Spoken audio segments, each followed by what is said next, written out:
जय श्री कृष्णा मित्रों, राधे राधे। आप सभी का बहुत बहुत स्वागत है आपके अपने चैनल भक्ति सागर में।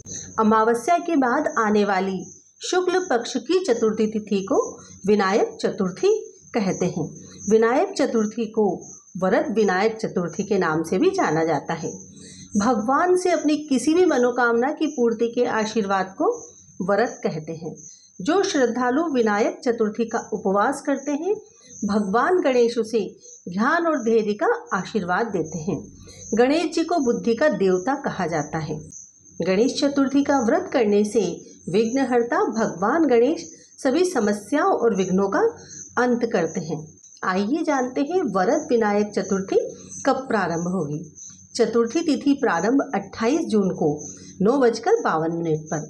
चतुर्थी तिथि का समापन 29 जून को 9:14 पर होगा। गणेश चतुर्थी का व्रत 28 जून 2025 शनिवार को रखा जाएगा। इस दिन पूजा का शुभ मुहूर्त सुबह 10:55 से लेकर 1:30 तक रहेगा। इस दिन पुक्ष नक्षत्र के साथ हर्षण योग का निर्माण हो रहा है। आइए जानते हैं विनायक चतुर्थी की पूजा विधि। विनायक चतुर्थी पर सुबह स्नान कर व्रत का संकल्प लें। इस दिन कोशिश करें और हरे रंग के वस्त्र धारण करें। गणेश जी की मूर्ति को चौकी पर स्थापित करें। गंगा जल से अभिषेक करें और चंदन का तिलक लगाएं। गणेश जी को उनकी प्रिय 21 दुर्वा अर्पित करें। वस्त्र, फूल, अक्षत और पान अर्पित करें। गणेश जी के समक्ष दीपक जलाएं। विनायक चतुर्थी व्रत की कथा पढ़ें। पूजा के बाद गणेश जी के प्रिय मंत्र ओम गण गणपतये नमः का जाप करें। गणेश जी की आरती करें। गणेश जी को उनके प्रिय मोदक का भोग लगाएं। वरद विनायक चतुर्थी पौराणिक कथा होगी समस्त मनोकामना की पूर्ति। श्री गणेश चतुर्थी व्रत की पौराणिक कथा के अनुसार एक बार भगवान शिव और माता पार्वती नर्मदा नदी के किनारे बैठे थे। वहां माता पार्वती ने भगवान शिव से समय व्यतीत करने के लिए चौपड़ खेलने को कहा। शिव चौपड़ खेलने के लिए तैयार हो गए, परंतु इस खेल में हार जीत का फैसला कौन करेगा, यह प्रश्न उनके समक्ष उठा। तो भगवान शिव ने कुछ तिनके एकत्रित कर उसका एक पुतला बनाकर उसकी प्राण प्रतिष्ठा कर दी और पुतले से कहा, बेटा हम चौपड़ खेलना चाहते हैं, परंतु हमारी हार जीत का फैसला करने वाला कोई नहीं है, इसलिए तुम बताना कि हम दोनों में से कौन हारा और कौन जीता। उसके बाद भगवान शिव और माता पार्वती का चौपड़ खेल शुरू हो गया। यह खेल 3 बार खेला गया। संयोग से तीनों बार माता पार्वती ही जीत गई। खेल समाप्त होने के बाद बालक से हार जीत का फैसला करने के लिए कहा गया, तो उस बालक ने महादेव जी को विजयी बताया। यह सुनकर माता पार्वती क्रोधित हो गई और क्रोध में उन्होंने बालक को लंगड़ा होने, कीचड़ में पड़े रहने का श्राप दे दिया।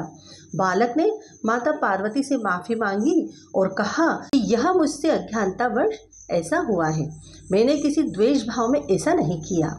बालक द्वारा क्षमा मांगने पर माता ने कहा, यहाँ गणेश पूजन के लिए नाग कन्याएं आएंगी, उनके कहे अनुसार तुम गणेश व्रत करो, ऐसा करने से तुम मुझे प्राप्त करोगे।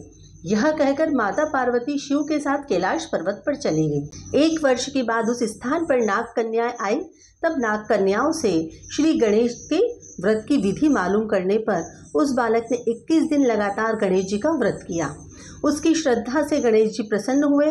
उन्होंने बालक को मनोवांछित फल मांगने के लिए कहा। उस पर उस बालक ने कहा, हे विनायक, मुझ में इतनी शक्ति दीजिए कि मैं अपने पैरों से चलकर अपने माता पिता के साथ कैलाश पर्वत पर पहुंच सकूं और वे यहाँ देखकर प्रसन्न हो। तब बालक को वरदान देकर श्री गणेश अंतर्ध्यान हो गए। इसके बाद वह बालक कैलाश पर्वत पर पहुंच गया और कैलाश पर्वत पर पहुंचने की अपनी कथा उसने भगवान शिव को सुनाई। चौपड़ वाले दिन से माता पार्वती शिव जी से विमुख हो गई थी। अतः देवी के रुष्ट होने पर भगवान शिव ने भी बालक के बताए अनुसार 21 दिनों तक श्री गणेश जी का व्रत किया। इस व्रत के प्रभाव से माता पार्वती के मन से भगवान शिव जी के लिए नाराजगी थी, जो समाप्त हो गई। तब यह व्रत विधि भगवान शंकर ने माता पार्वती को बताई। यह सुनकर माता पार्वती के मन में भी अपने पुत्र कार्तिकेय से मिलने की इच्छा जागृत हुई। तब माता पार्वती ने भी 21 दिन तक श्री गणेश का व्रत किया तथा दुर्वा, फूल, लड्डुओं से गणेश जी का पूजन अर्चन किया। व्रत के 21वें दिन कार्तिकेय स्वयं माता पार्वती जी से मिलने आ गए। उस दिन से श्री गणेश चतुर्थी का यह व्रत समस्त मनोकामनाओं की पूर्ति करने वाला व्रत माना जाता है। इस व्रत को करने से मनुष्य के सारे कष्ट दूर होकर मनुष्य को समस्त सुख सुविधाएं प्राप्त होती है। विनायक चतुर्थी पर क्या उपाय करें? विनायक चतुर्थी के उपाय। विनायक चतुर्थी के दिन भगवान गणेश की पूजा में 21 दुर्वा अर्पित करें। इस दिन बप्पा को दुर्वा अर्पित करना बहुत ही शुभ माना गया है। कहते हैं इससे व्यक्ति पर गणेश जी की कृपा बनी रहती है। विनायक चतुर्थी के दिन गणेश जी को दुर्वा चढ़ाते हुए श्री गणेशाय नमः दुर्वा कुरान समर्पयामि मंत्र का जाप करना चाहिए। मान्यता है कि ऐसा करने से विघ्नहर्ता की कृपा से जीवन की समस्त बाधाएं दूर हो जाती है। विनायक चतुर्थी के दिन गणेश जी की पूजा में उनके प्रिय मोदक, बेसन के लड्डू या केले अर्पित करना चाहिए। साथ ही सिंदूर, लाल फूल, नारियल, सुपारी, कलावा और जनेऊ भी अर्पित करना शुभ माना गया है। धार्मिक मान्यताओं के अनुसार ऐसा करने से गणेश जी प्रसन्न होते हैं। अगर आपकी संतान के जीवन में कोई भी समस्या चल रही है तो विनायक चतुर्थी के दिन श्री गणेश भगवान के आगे प्रणाम करके संकट नाशन गणेश स्तोत्र का पाठ करना चाहिए। ऐसा करने से संतान के जीवन से हर तरह की परेशानी दूर होती है और बप्पा की कृपा बनी रहती है। अगर आपको बिजनेस या कारोबार में मनचाहा लाभ नहीं मिल रहा है तो विनायक चतुर्थी के दिन एक दुर्वा की गांठ लगाकर उस पर 11 मूली या कलावा लपेटें और श्री गणेश भगवान को चढ़ाना चाहिए।